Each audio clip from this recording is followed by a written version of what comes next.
السلام علیکم دوستو، ہر سال 8 مارچ کو خواتین کے حقوق کا دن منایا جاتا ہے۔ اس زمن میں 2-3 بنیادی سوالات پر غور کرنے کی ضرورت ہے۔ بنیادی حقوق سے مراد کیا ہے؟ ان کے حقوق کا تعین کون کرے گا؟ کیا ہمارے معاشرے میں عورت کو وہ حقوق مل رہے ہیں؟ نہیں تو نہ ملنے کی وجوہات کیا ہیں اور اس کا حل کیا ہے؟ ان حقوق کا تعین کون کرے گا؟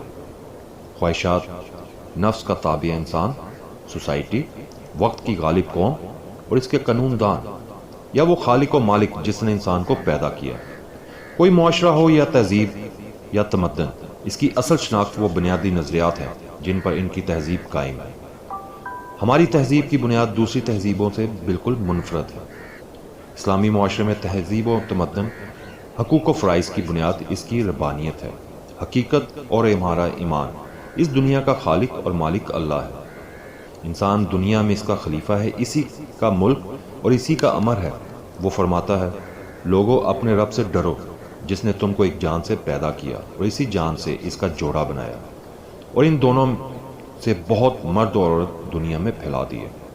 اس لیے عورت ہو یا مرد، حقوق کا تعین کرتے ہوئے ہمیں پیش نظر یہ رکھنا ہے کہ بنانے والے نے کس کے ذمہ کیا فرائض رکھے ہیں اور کیا حقوق رکھے ہیں۔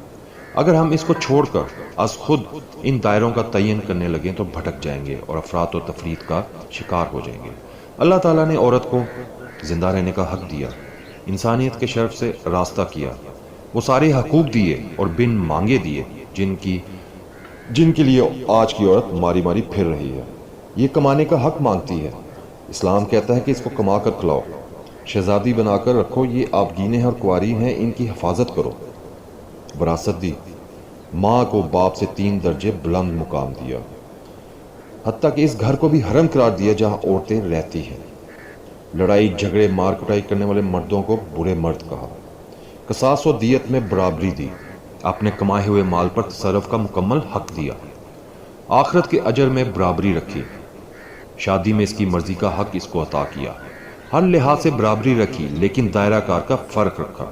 They are equal but not similar۔ جب ہم نے اس الہامی ہدایت سے منہ موڑا تو بھٹک گئے۔ یہ چند عورتیں اللہ اور رسول کی بجائے مغرب کو رہنما مانتی ہیں، برابری کے پردے میں یکسانیت مانگتی ہیں جو اس کی ساخت بھی نہیں۔ یہ حقیقت ہے کہ آزاد وہ عورت ہے جس کا شوہر کما کر لاتا ہے، اس کے ہاتھ پر رکھتا ہے، اس کی ساری ضروریات کا خیال رکھتا ہے، اس کا محافظ ہے، محبت کرتا ہے۔ کون آزاد اور آسانی میں ہے، خود کما کر کھانے والی یا وہ جسے سب کچھ گھر بیٹھے ملتا ہے؟ مگر آئیں دیکھیں یہ چند مٹھی بھر لبرل عورتیں کن چیزوں سے آزادی مانگتی ہیں۔ شوہر کی قوامیت سے، ماں باپ کی سرپرستی سے، بھائیوں کی غیرت بری نکاحوں سے، مردانہ لباس پہننے کا حق مانگتی ہیں، اپنے دائرے سے نکل کر مرد کے دائرے میں داخل ہونے کا حق مانگتی ہیں۔ بلکہ بات اب بہت آگے بڑھ چکی ہے۔